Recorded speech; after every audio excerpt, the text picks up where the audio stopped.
Welcome back to Upcycled, Crafted for a Purpose. Today we're going to create a tissue box cover, and that is from the chapter in the book Upcycled, Crafted for a Purpose called Boxes to Bless You.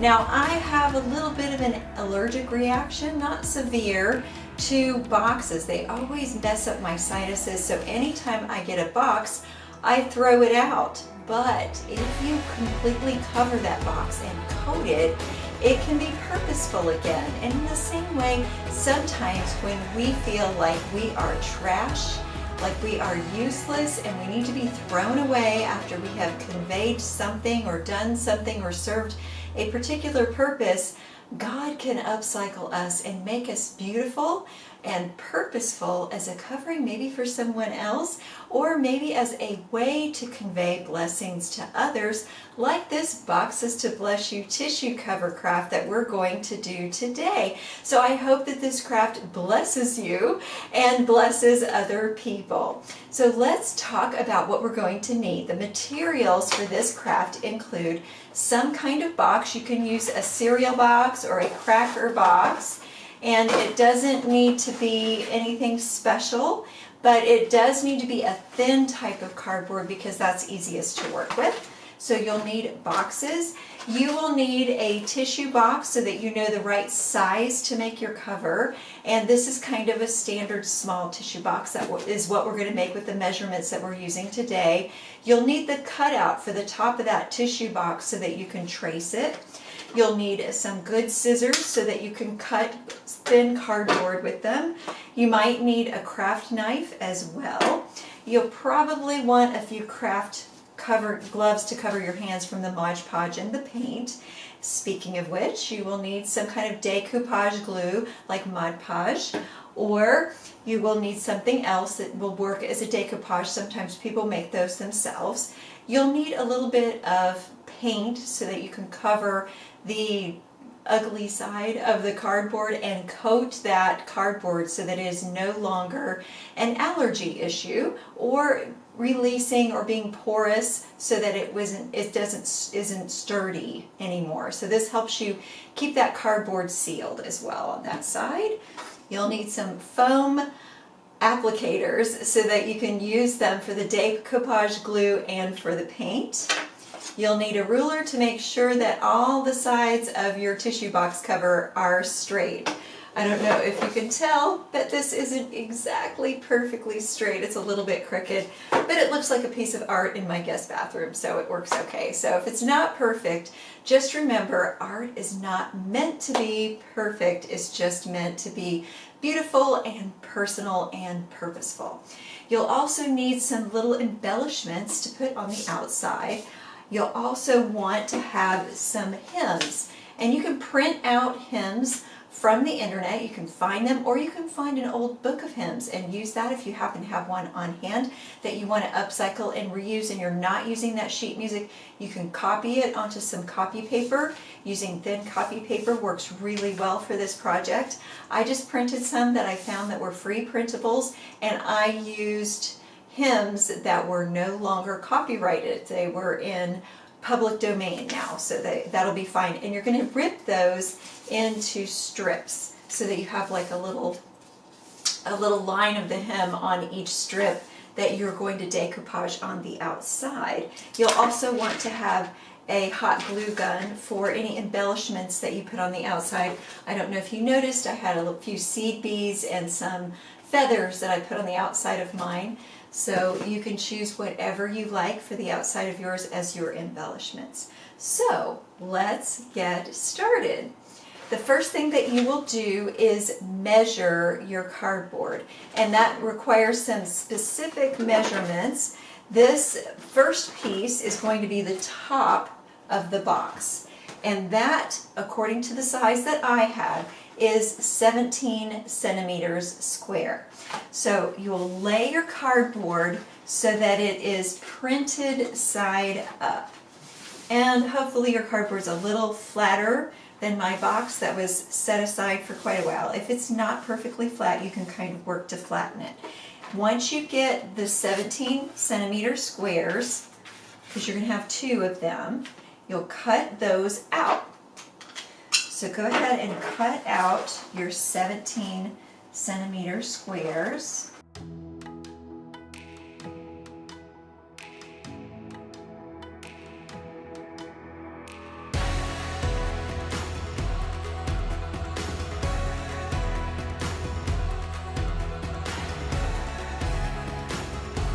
After you get those cut out, you will also measure for the sides of your tissue box.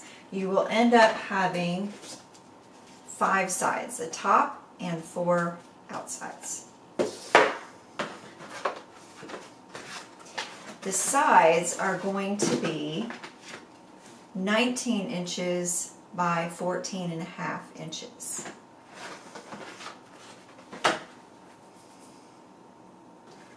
So you'll measure that, and you'll make sure using the ruler that the lines are straight. If you have a square, to make sure that they're square, that's great. You can also use the corner of your ruler to make sure that you have a correct angle on the corners and it doesn't end up wonky in the end. So once you have those cut out, we will come back for the next step.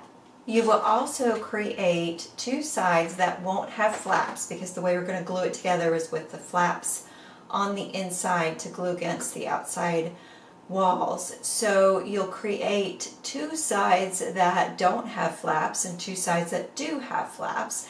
The sides without flaps will be 13 inches by 14.5 inches. You remember that some of them were 14.5 inches on the flap sides.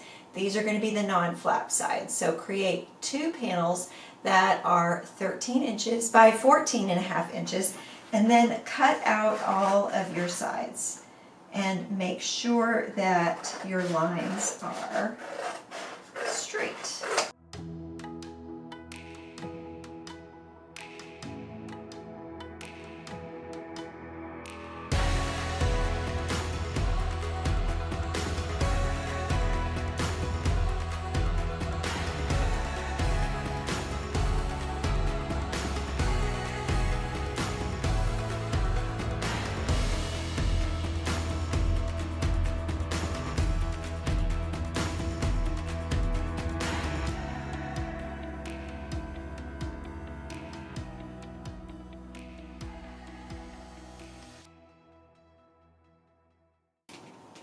Alright, so once you have your pieces cut out, you're going to go ahead and create the flaps.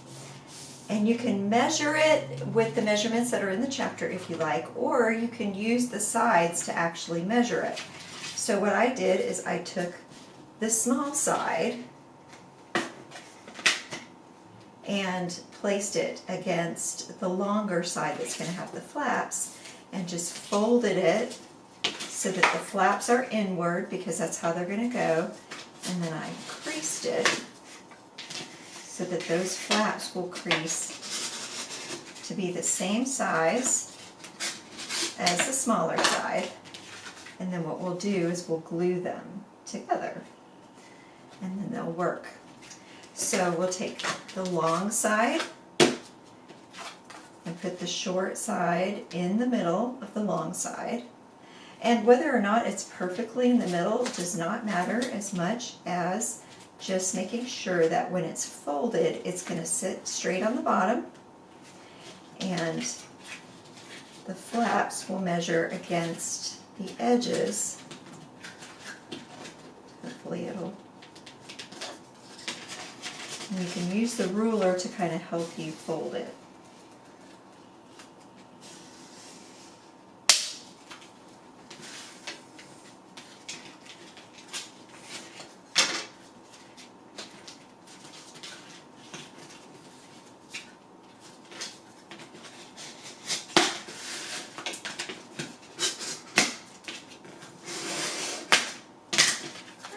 Like so. And as you can see, that will go there, and it will kind of go all the way around like that. And then we'll do the top. Now with the top, you'll need to put the center in the center, so to speak. And And what I do with the top is I will actually draw the square of the size that I want the top to be. So I have sort of a template and I can see where I'm going to create my flaps, because on this one you do need to create flaps so that it will glue inside. For the top of your tissue box cover, you will want to create from that larger square that you made for the top. You'll want to create an inner square that's 13 inches square and then cut flaps toward that so that all the outer pieces fit against it.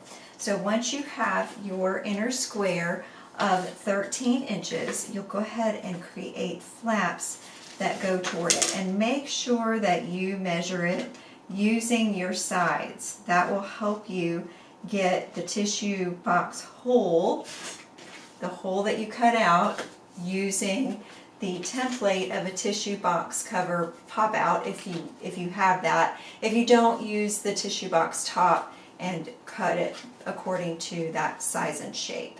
So once you've got that cut out using your craft knife and you have your sides, you will begin to fold them inward toward that center piece, and then we will glue all the sides together using hot glue. So get that ready and I will be right back. As you're gluing your sides together, I do want to show you a couple of tips. You want to glue the top so that the top surface and all of its flaps go inside of the sides. So you're going to glue the flap sides to the top first.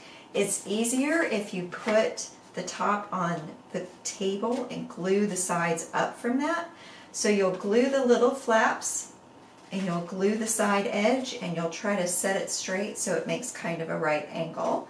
And then after you get those sides on, you can actually glue the outside pieces to the flaps at the top and the bottom.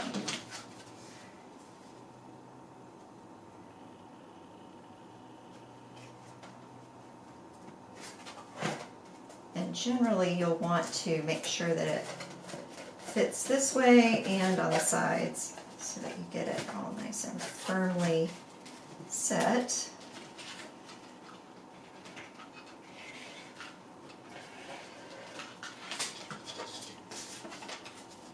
Make sure the printed side is on the inside, obviously.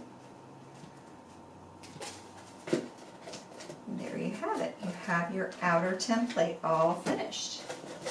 The next step is going to be to coat this whole structure with paint.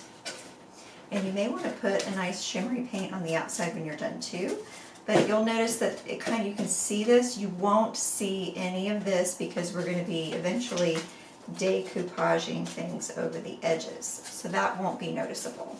So take your paint, whatever color you choose, and go ahead and make your outside just have a substrate so that if anything peeks through the decoupage, it's still beautiful. So you can do it this way, you can do it this way. I would say probably easiest to go all the way around this side until you get to the last side. So that's kind of what I'm going to do. I'm just going to use a gray because we have so much gray in our house, and I think that'll be a nice base color for this to have on the outside. So if you want to wear gloves when you do this, you can. This is a pretty easy step. Once this is finished, you're going to want to let it dry as well. So chalk paint is a good choice for this because it dries really fast. And I cheated a little bit. Instead of putting it on a palette, I just put it on the outside. This will give it a nice good coating. You can probably hear in my voice how my sinuses are affected, so I didn't make that up. I'm actually having a little bit of a sinus issue from the boxes being in here. I will be getting those out of here, all of the extra cardboard, shortly. And once I get this done, I will be right back to show you the very next step. All right, and so we are back. our tissue box paint has pretty much dried. It doesn't have to be perfectly dry in order to do the decoupage because the paint doesn't have to be perfect. And it's really okay if it gets a little messy because you're going to cover it with all of the wonderful things that we have here. These are lines from him, and as you can see, I have torn all the corners, all the way around, all the edges, so that one line at a time can be decoupaged. And I chose hymns that had sort of a fun relevance to bless you, like blessed assurance, or it was also with a fount of come thou fount of every blessing was another one, or it is well with my soul. You could choose whatever you like. You don't even really need to choose hymns. You could choose verses, you could choose pictures, whatever is inspiring to you and will be inspiring to the person that uses this gift. So you may want to choose to put those little gloves back on if you took them off waiting for your paint to dry, because we are going to apply our decoupage glue and apply all the hems around the outside. So when you're applying these, you're going to be draping them over the edges all the way around the sides. As you can see with the one that I've finished, it's going to just kind of cover and overlap. It doesn't have to be legible, it's just something that's going to look like it's really cute, and it has been a blessing to whoever is using it. So let's go ahead and get started with decoupaging the outside. Make sure that you apply whatever you like. You might want to lay it where you want it first to see how you want it to look. But again, this is really kind of easy to move around. So I'm going to put that one kind of on the corner there.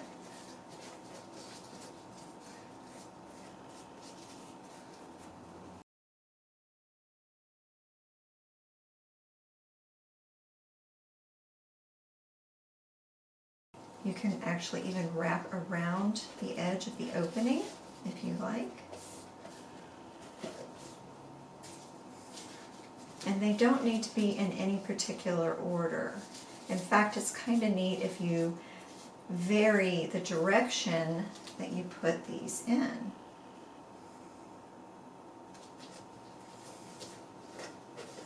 See how I'm kind of covering the corners? That's one of the main things that I do want to have done, is I want the corners covered so that you don't see these edges here. And I'm going to choose to put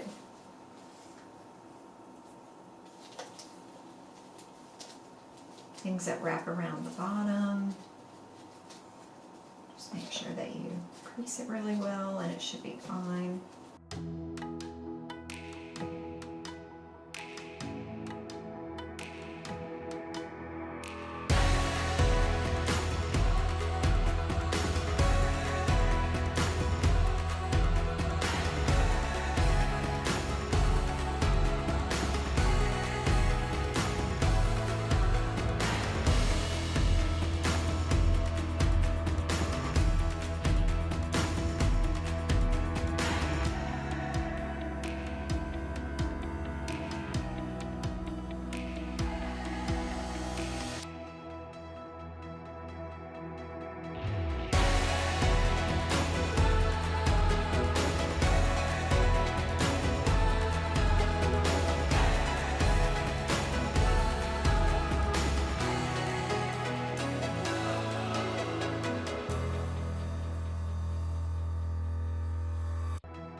You get the general idea. The next step is going to be how you put your embellishments on. And so with the feathers, I probably will use hot glue to put those on. And if you have any spots where you didn't get anything on there with the lyrics, that can be covered up with seed beads and feathers. Or you can choose to just really layer it thoroughly and thickly and print out lots and lots of sheets and make sure that that's done. With the seed beads and the feathers, you'll want to use hot glue or something that is a little bit more substantial than the Mod Podge. And that is it. We are pretty much finished. You can add any embellishments you like to the outside. And as you can see in every chapter of Upcycled Crafted for a Purpose, there are suggested places that you can donate these, like nursing homes or women's shelters or counseling services or children's homes or many other places. I hope that you join me again for more videos. Please like and subscribe if you enjoyed this, and feel free to join me at tinayeager.com for lots more content. Upcycled Crafted for a Purpose is available from Bold Vision Books, and I hope that this craft and all the other content that I have to offer you is a blessing.